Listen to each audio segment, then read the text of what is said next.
Me voici de retour pour la suite de la leçon de biologie sur le sommeil. La semaine dernière, vous avez lu un document, répondu à quelques questions, vous avez vu une vidéo, vous venez normalement d'en revoir une autre. Voici la suite de mes explications. Alors, vous avez dû comprendre que le sommeil n'est pas quelque chose de continu, mais il y a différentes phases. Et on compare cela à un train de sommeil dont chaque wagon est constitué de trois phases importantes. Alors tout d'abord, au début de la nuit, il y a la phase d'endormissement, c'est la locomotive. Donc on est dans sa chambre, si on n'a pas regardé trop d'écran, on n'est pas trop excité, et petit à petit, on va sombrer dans le sommeil. La première phase de sommeil est le sommeil léger. Dans ce sommeil léger, on continue de plonger dans un sommeil de plus en plus profond. On s'endort progressivement. Au début, on entend les bruits, puis on ne les entend plus, et entre deux, on les entend, mais sans pouvoir s'en rendre compte. Qu'est-ce qu'on fait dans notre lit? On s'agite encore un peu, on trouve la bonne position, on se retourne. Si on est énervé, ça prend du temps. Donc le corps est encore en mouvement, mais on va dire qu'il est en phase de ralentissement. Le cerveau va ralentir ses activités et le corps aussi, jusqu'à temps qu'on se retrouve dans le sommeil profond. Alors dans le sommeil profond, c'est une phase très importante, car notre cerveau va émettre un signal à notre corps qui s'appelle une hormone, qui va être diffusée dans tout notre corps. C'est un signal pour grandir. Les os, les muscles, les organes vont grandir très progressivement, bien entendu. Chez les adultes qui ne grandissent plus, c'est une phase où le corps est réparé, les os sont réparés, les muscles sont réparés. Donc ce sommeil profond est très très important. Vous avez compris que si vous ne dormez pas bien, vous n'allez pas bien grandir, vous les enfants. Hein.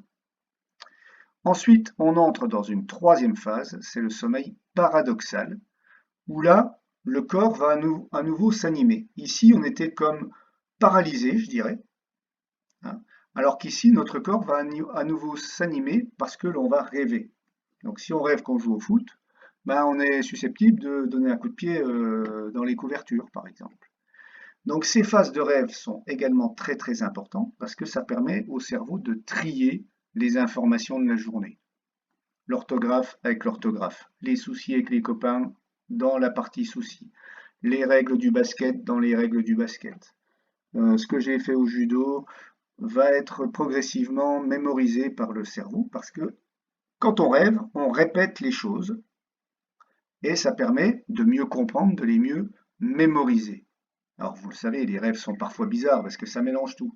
On a l'impression que c'est mélangé, mais en fait notre cerveau trie les informations et permet la mémorisation. Donc une fois de plus, si vous ne dormez pas assez, vous allez mal mémoriser ce que vous avez appris à l'école notamment. D'accord? Cette phase est assez courte. Parfois on se souvient des rêves, parfois pas. Ça dépend de ce qui se passe ici dans ce qu'on appelle une période de latence qui permet d'accrocher plusieurs wagons les uns entre les autres. Cette période-là va être une phase où on peut se réveiller ou se rendormir. Alors si on se rendort, ça veut dire qu'on s'accroche à un nouveau wagon, d'accord? Et si le train est complet, vous le voyez ici, eh bien on fait une nuit de 1, 2, 3, 4, 5 wagons. 5 wagons durent environ 2 heures, vous pouvez faire le calcul, ça fait pas loin de 2 heures, 1 heure et demie, 2 heures, ça dépend. Donc on peut faire une nuit de 10 heures.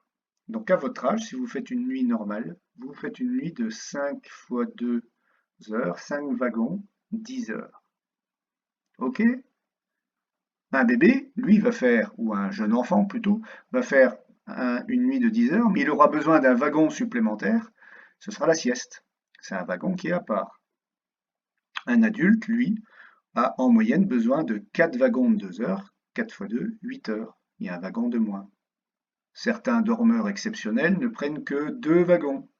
C'est ce qui peut arriver aussi un samedi, si on fait un peu la fête en famille, on dort moins longtemps, on n'a que 2 ou 3 wagons de sommeil.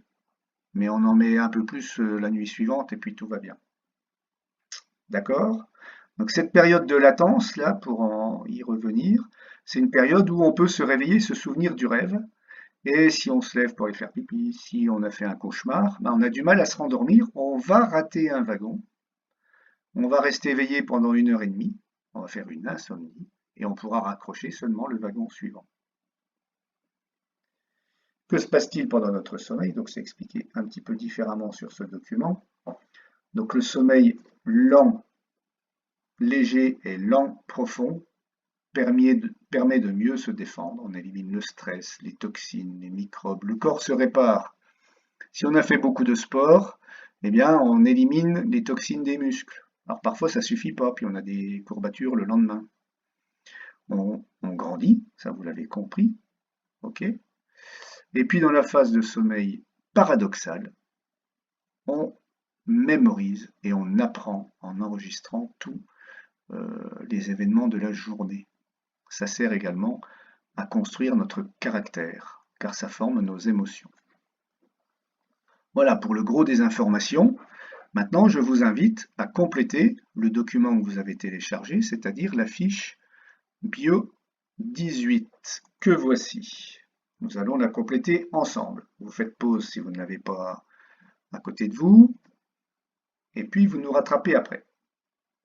Donc Bio 18, le sommeil. Qu'est-ce que le sommeil? Dans la nuit, il se passe des choses étonnantes. La nuit se décompose de 5 cycles d'environ 2 heures. Et chaque cycle comprend 3 phases. Voici un schéma d'un train de nuit, composé donc de 5 wagons. Dans chaque wagon, il y a 3 phases.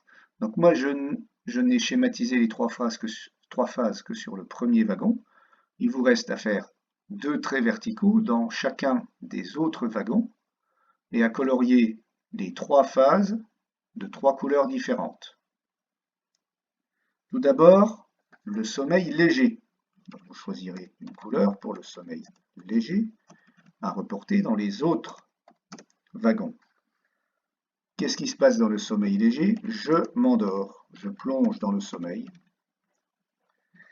et les activités de mon corps ralentissent. Mon cerveau ralentit, mes mouvements ralentissent. De mon corps ralentissent. On s'enfonce dans le sommeil profond. Justement, le sommeil profond, c'est la phase numéro 2.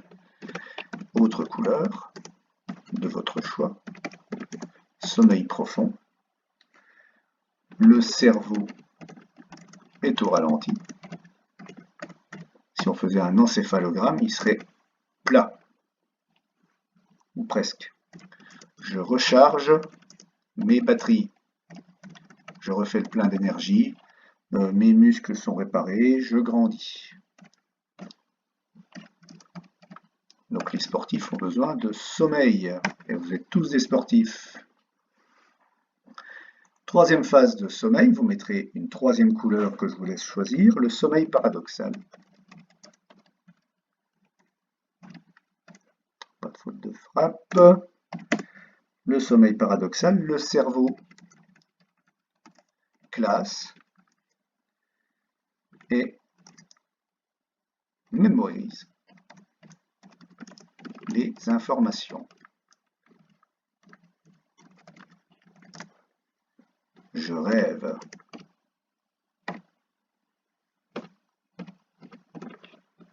Je fais des rêves, parfois des mauvais rêves. Parlons maintenant de la durée du sommeil. Vous l'avez compris, les besoins en sommeil varient avec l'âge.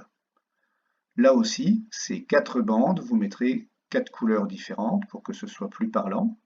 Un nouveau-né, il dort environ 18 heures sur une journée de 24. Donc il passe plus de temps à dormir qu'à être éveillé.